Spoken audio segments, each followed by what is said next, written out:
Bonjour tout le monde et bienvenue au podcast Les vraies affaires zéro bullshit. Ici Roch Cholette. Merci beaucoup d'être là. Je l'apprécie énormément. Aujourd'hui, je veux absolument vous parler du débat de ce soir, mais avant, n'oubliez pas, partager le podcast. Ça ferait de notre affaire. Donc, pourquoi c'est important ce soir? Mais parce que c'est excessivement serré et qui l'eût cru, depuis le début de la campagne, il y a du mouvement. Il y a du mouvement partout. Les libéraux sont en baisse. Les conservateurs sont en hausse, le Bloc québécois est en baisse, puis nos démocrates sont en hausse. Et je vais vous parler des chiffres, un petit peu, pour mettre la table. Parce que ce soir, ça va être important. Ce soir, M. O'Toole risque gros. Le Québec, c'est important. Évidemment, il y a aussi demain en anglais. Et ça se passe au musée, ici à Gatineau, le débat. Alors, je veux vous parler donc des chiffres. Si on regarde les projections au Canada, eh bien, projection en utilisant tous les sondages ensemble, un agrégat de tout cela, ça s'appelle Canada 338. Eh bien, on prévoit que les conservateurs pourraient ramasser 142 sièges, c'est-à-dire 23 de plus que maintenant, formant ainsi un gouvernement minoritaire. Les libéraux seraient à 135, une perte de 20, plus 23 chez les conservateurs, moins 20 chez les libéraux.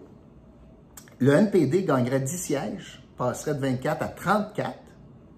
Et le Bloc québécois passerait de 32 sièges à 25. Il perdrait 7 sièges au Québec. C'est majeur là, pour le Bloc québécois. Ça veut donc dire qu'il y a du mouvement, qu'il y a des gens qui sont déçus de M. Trudeau et qui s'en vont se réfugier au NPD, parce qu'ils ne partent pas des libéraux pour s'en aller chez les conservateurs, c'est assez rare. Mais ils restent réfugiés chez les NPD. Et il y a des gens du Bloc québécois qui sont en beau maudit contre leur chef, concernant notamment ses positions avec le tunnel à Québec, puis qui se disent qu'un vote pour le Bloc, ça donne rien, et tout aussi bien de voter pour avoir un genre d'influence au pouvoir.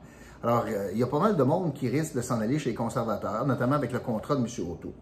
Et ça veut dire qu'il y a du mouvement, d'où l'importance de ce soir. Et je résume ça, je ne veux vraiment pas être long aujourd'hui, mais je vous résume ça. M. Trudeau, par contre, arrive avec un certain momentum à cause d'un sujet.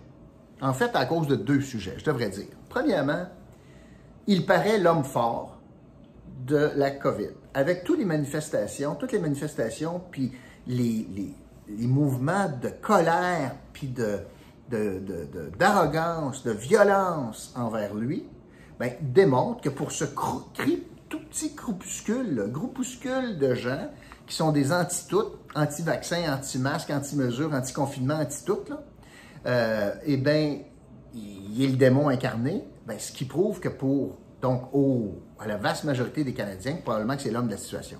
S'il fait sortir de leur gond tant de gens qui sont les toutes petites franges de notre population, bien, ça doit être parce que c'est le bon gars. Alors, et son thème de campagne, c'est ben, tabarouette, il faut la tenir tête, il ne faut pas céder, parce que c'est ça les bonnes mesures, puis il faut protéger notre population. Alors, il y a une position assez ferme, assez dure, notamment sur la vaccination de ses candidats, etc., contrairement à M. O'Toole. Alors ça, c'est le premier élément. Deuxième élément qui joue en sa faveur, c'est la question des armes à feu. M. O'Toole a eu de l'air d'un pee-wee sur la question des armes à feu au débat en français à TVA, a tenté de reculer et en reculant, il ménage la chèvre et le chou, garde un flou artistique en disant « Je vais garder le décret qui interdit 1500 armes d'assaut », mais il continue la phrase « pour maintenant, pour l'instant ». Mais on va revoir cette liste-là. Alors, tout ici là, est dans le débat sur la définition de qu'est-ce qu'une arme d'assaut. Il y en a-tu 1500? Ou est-ce qu'on exagère, selon les conservateurs? Et ça lui fait très mal. Et aujourd'hui, au débat de ce soir, il devra colmater cette brèche-là s'il va avoir une chance de poursuivre sur sa lancée. S'il perd le débat ce soir sur les armes à feu, d'après moi, ses carottes sont cuites au Québec. Évidemment, M. Trudeau, quant à lui, je reviens sur M. Trudeau, donc les avantages, c'est très certainement la question des armes à feu, puis la question de la COVID, mais son pire ennemi dans cette campagne-là, il ne fait même pas campagne. Son nom, c'est François Legault. Et François Legault est aimé des Québécois, puis il dit ça n'a pas de bon sens ce que M. Trudeau dit sur les transferts en santé. On a besoin de l'argent, on le prouve à tous les jours que ça va mal dans le réseau de la santé. Ça me prend de l'argent sans condition. Et M. Trudeau, qui est un des deux chefs qui peut prendre le pouvoir, et contre ça, il veut mettre des conditions. Alors, ce soir, on va voir clairement où il se loge. Il ne pourra pas reculer là-dessus, puis ça pourrait lui faire très mal en campagne. Maintenant, M. Blanchette, quant à lui, dans le fond, il est pogné avec l'histoire du tunnel. Puis, dans le fond, ce qu'il est en train de faire avec l'histoire du tunnel, c'est de prouver qu'il n'est qu'un vulgaire messager. Il prend ses commandes de M. Legault. Il n'a pas de conviction personnelle en matière d'environnement comme ancien ministre de l'Environnement. Fait qu'il prend les demandes du gouvernement du Québec, il ne les filtre pas, puis il fait son perroquet auprès d'Ottawa. Question se pose, est-ce qu'on a besoin de ça? Est-ce que François Legault n'est pas capable de passer lui-même ses messages?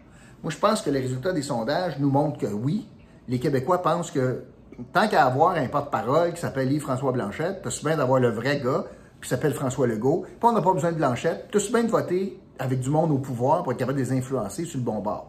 Et c'est un jeu très dangereux que le Bloc est en train de jouer en disant, ben nous autres, on n'a pas d'opinion, on est sans saveur, sans odeur, on va faire ce que ou bien le gouvernement veut ou l'Assemblée nationale veut. Et je pense que c'est en train de jouer un drôle de tour là, à Yves-François Blanchette. M. Singh, au NPD, continue à ramasser, galvaniser des votes, moi je pense, là, des insatisfaits libéraux. Faisant en sorte qu'au Québec, il passerait de 1 à 2 députés, possiblement, mais ça ne va pas faire une grosse différence. Ça va faire assez mal à M. Trudeau pour peut-être changer l'échiquier, mais ça ne fera pas passer le NPD comme gouvernement. Pas plus que comme opposition officielle. Donc, c'est intéressant de voir que, dans le fond, les libéraux déçus risquent de s'en aller stationner. Ils n'iront pas avec Blanchette, ils n'iront pas avec le conservateur, ils vont s'en aller stationner au NPD. Et comme je le disais, M. O'Toole, dans le fond, a le piège de la clarté et aussi le piège de ses candidats. Parce que il peut bien dire, puis ça fait 2-3 fois qu'il dit ça, là, sur l'avortement notamment, et sur les armes à feu, hey, mon programme dit quelque chose, mes candidats disent d'autres choses, mais c'est moi le chef, c'est moi qui décide. Mais est-ce que le monde le croit? C'est là le test de crédibilité. Bien, si tu étais si leader que ça, peut-être que tu n'aurais pas des oiseaux pendant la campagne électorale qui diraient l'inverse de toi, puis peut-être que dans ton programme électoral, tu te serais assuré que ce qui est écrit là, c'est ce que tu penses. Alors que ce n'est pas le cas. Alors là, il est obligé de pédaler par en arrière dans le croche-tombe sur les armes à feu. Il est obligé de dire que, oh non, tel candidat qui dit qu'on va revoir la liste, pas vrai, c'est pas évident. Alors, M. O'Toole est pogné avec ça. Et l'autre défi qu'il a, c'est très certainement la question des garderies au Québec. Ça sera un sujet ce soir parce que M. O'Toole, lui, c'est philosophiquement différent. Là. M. O'Toole, lui, dit, moi, je ne vois pas ça des garderies. Moi, je pense que subventionner des garderies. Moi, je pense qu'on devrait donner de l'argent aux familles, puis ils décideront qu'est-ce qu'ils achètent comme service de garde. Ou tu restes chez vous avec le chèque, ou tu prends ton chèque puis tu achètes un service de garde. Ça peut coûter 50$, peut-être. Mais on va financer ça de même. Au Québec, c'est un choix différent. On a dit, les parents vont contribuer un faible montant, 8 et quelque chose, puis ils vont être subventionnés, les garderies vont être subventionnées pour le reste par l'État. D'où l'importance du chèque, du transfert de 6 milliards entre Ottawa puis Québec pour qu'ils continuent à financer puis ouvrir des places. C'est diamétralement opposé à la vision d'Aaron O'Toole, puis il n'a jamais été clair sur, OK, M. O'Toole, là, mais le chèque que Justin a fait de 6 milliards à François Legault, qu'il fera dans les prochaines années, est-ce que vous allez le déchirer, oui ou non? Il n'a jamais été clair là-dessus. Il devrait être clair ce soir. Dans le fond, l'autre aspect pour M. O'Toole aussi, et ça c'est bien important, c'est qu'on sera capable de juger si il dit la même chose en français ce soir puis en anglais demain, sur les armes à feu notamment, sur l'avortement notamment, sur la place du Québec notamment, sur la reconnaissance de la nation notamment, sur l'imposition des obligations de la loi 101 pour des institutions à charte fédérale. Est-ce qu'il va dire la même chose en anglais? C'est un test de crédibilité et d'ossature politique pour Aaron O'Toole aujourd'hui et demain, bien sûr. Pour lui, dans le fond, quand je fais le parallèle, la question des armes à feu, avec sa frange pure et dure, pro-fusil chez les conservateurs, particulièrement de l'Ouest, ben, pour M. O'Toole, c'est l'équivalent de l'avortement pour Andrew Scheer. C'est son avortement à lui. Il a été capable d'évacuer le débat, du débat à l'avortement, M. O'Toole, mais là, il est pogné avec question de principe, puis ça suscite beaucoup de passion. Là. Et vous avez vu les maires sortir hier, 5 maires. Alors, c'est son avortement, c'est son sujet d'avortement à lui.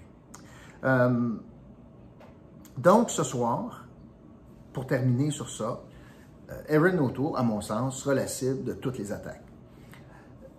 Je pense que M. Blanchette va attaquer également, lui, de son côté, probablement le NPD. Mon feeling me dit qu'il va attaquer le NPD, mais c'est certain que M. O'Toole va être ultimement là, la cible, particulièrement des libéraux, bien sûr, mais du Bloc également. Mais j'ai l'impression que le NPD va passer une mauvaise soirée à cause du Bloc. Peut-être que je me trompe, mais je pense pas. Voilà. N'oubliez pas, notre commanditaire de cette semaine, c'est Canada Tremblant. Pourquoi je vous parle de ça? Bien, vous savez, parmi les placements les plus sécuritaires, les plus sûrs, c'est très certainement l'immobilier, puis encore plus les terrains. C'est pas un gros investissement, ça prend beaucoup de valeur, puis c'est location, location, location. Et l'avantage présentement de Canada Tremblant, il y a des sites extraordinaires, des sites prêts à construire, notamment pour faire du Airbnb, mais aussi si vous avez profité de la progression et de la manne de Bitcoin, vous pouvez acheter un terrain avec des Bitcoins à Canada Tremblant.